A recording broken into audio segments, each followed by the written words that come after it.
Assalomu alaykum rahmatullohi va barakatuh. Assalomu alaykum azizlarim. Sog' salomatmisizlar? Uydagilar, bola chaqalar hammalari sog' salomatmi? Sizlar bilan g'oyibona ko'rishib turganimdan juda ham xursandman. Azizlarim, siz Rohila Universal kanaliga xush kelibsiz. Agar obuna bo'lmagan bo'lsangiz, obuna bo'ling, like tugmachasini bosing hamda kommentariyada o'z fikrlaringizni bildiring. Azizlarim, bugun sizlar bilan juda ham ajoyib, katta-yu kichikka hammaga birdek yoqadigan mayizli keks tayyorlaymiz. Bu keksimiz SSR davrida do'konlarda sotilar edi. Menga juda ham yoqadi. Bu keks uchun atayin retseptlarni topdim. Atayin qoliplarni topib sizga ham ilindim azizlarim. Demak, birgalikda tayyorlaymiz unda. Mahsalliqlarimizdan un, sariyog', shakar, mayiz, tuxum, razrixetel, saxarniy pudra, mana shu masalliqlar ketadi azizlarim. Demak, asta-sekinlik bilan mahsulotlarimizni olib oldik. Demak, ishimizni bismillahir-rohmanir-rohim deb ishimizni boshladik azizlarim. Ko'rib turganlaringizdek, bir idishimizga demak 180 gram shakar, 1 stakanga yaqin shakar solamiz. Ana endi uy haroratida turgan sariyog'imizni ham solib yuboramiz. Yumshoqqina bo'lib turibdi sariyog'imiz. Uni yaxshilab ko'rib turganlaringizdek aralashtiramiz.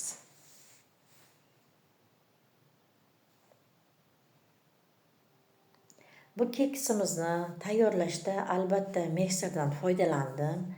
Siz uyda bor venchiklaringizdan ham foydalansanglar bo'ladi. Ana endi mana ko'rib turganlaringizdek sariyog' bilan shakarni aralashtiryapman mikserda.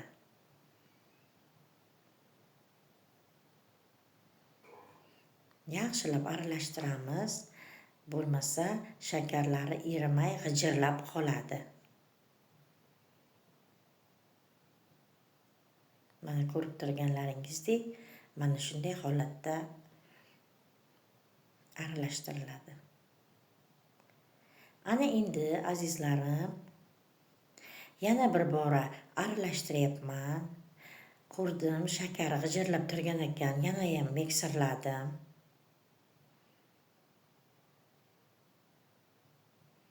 Ana endi bir dona tuxum solib, demak 3 ta tuxum ketadi, bitta tuxum solib mikserladim. Mana bu esa ikkinchi tuxumni ham solib mikserladim. Tezlashtirganman.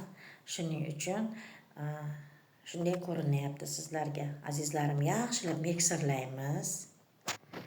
Demak, 2 ta tuxum solib bo'ldik. Ana endi 3-chi tuxumni ham ko'rib turganlaringizdek solib mikserlaymiz.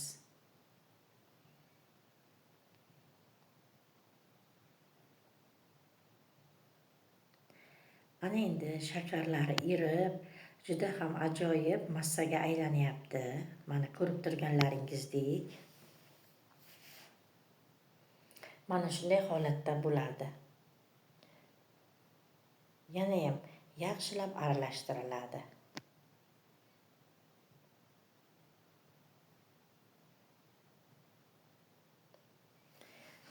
Mana endi yaxshilab aralashtirdik azizlarim. Ana endi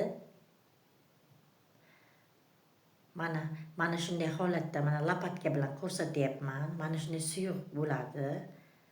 Ana endi shakarlari erib, mana shunday holatda bo'ldi. Ana endi yana bir bora aralashtirib, asta-sekinlik bilan unni solaman.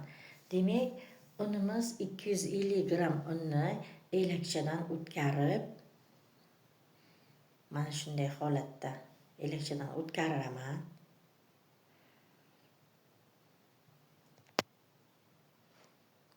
Ko'rib turganlaringizdek.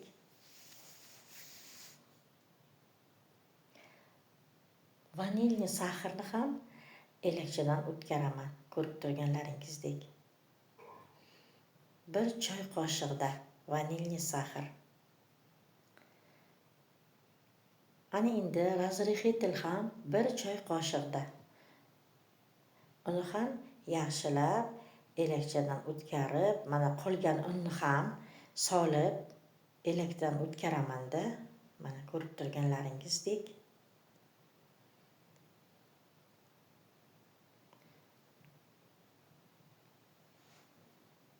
Mana ko'rib turganlaringizdek elakdan o'tkazdim. Ana endi asta-sekinlik bilan lopatkada xamir qoriy boshlayman.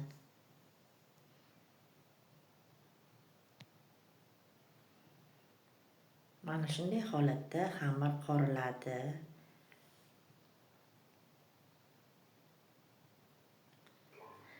Mana xamirlarimiz tayyor azizlarim. Endi navbat nimaga bo'lish mumkin? Endi albatta mayizni solishimiz kerak. Mana shunday xamirimiz, mana ana endi azizlarim navbat mayizga.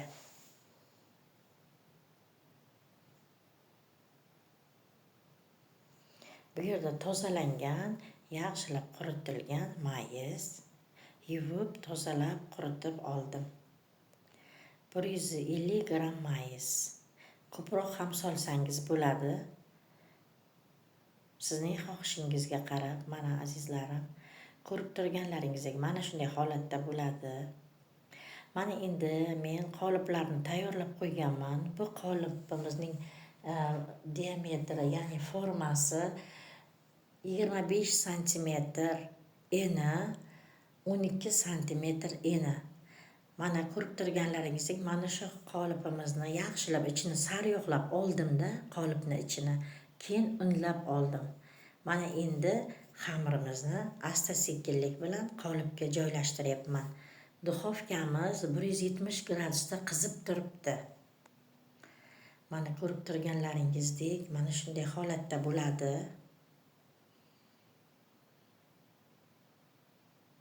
Albatta tayyorlab ko'ring, juda ham ajoyib bo'ladi azizlarim. Ana endi qoliplarga joylashtirdimda. Endi tekislab chiqyapman, ko'rib turganlaringizdek. Lopatkada tekislab chiqyapman.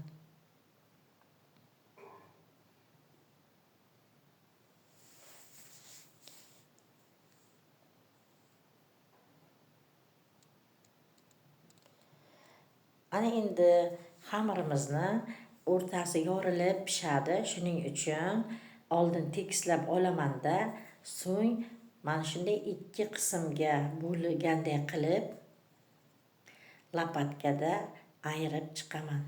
Mana 2 qismga, mana ko'rib turganlaringizdek yaxshilab tekislab oldim. Ana endi o'rtasi yorilib pishadi. Mana shunday, sizlar ham ana shunday qilinglar. Mana o'rtasini bo'lganday qilib qo'yaman. Mana shunday holatda bo'ladi azizlarim.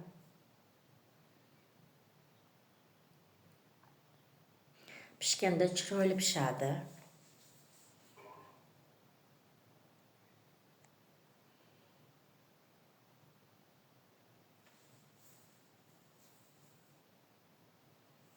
Ana duxovkamiz ham qizib turibdi azizlarim. Qo'ydik duxovkaga. Demak 170 gradusda 60 minutda pishib chiqadi. Mana pishib chiqdi, 1 soatda pishib chiqadi azizlarim. Mana ko'rib turganlaringizdek keksimiz tayyor. Mana ajoyib, qaranglar azizlarim. Mana yopishmaydi ham. Formachasiga yopishmaydi ham.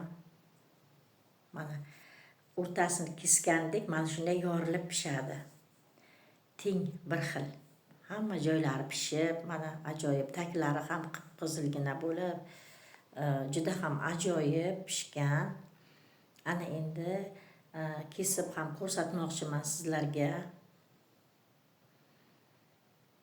Albatta tayyorlab ko'ring azizlarim.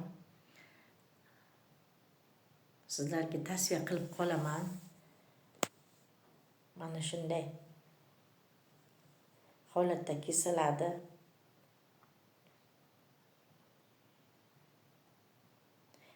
Kimdir sahrli pudra sepib yeydi, kimgadir yoqmaydi sahrli pudra.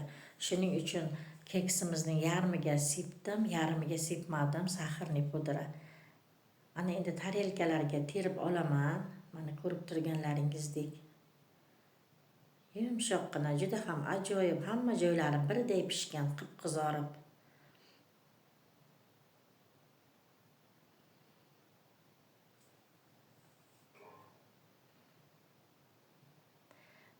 Ozroqgina sahrli pudra ham sepib yubordim ustiga.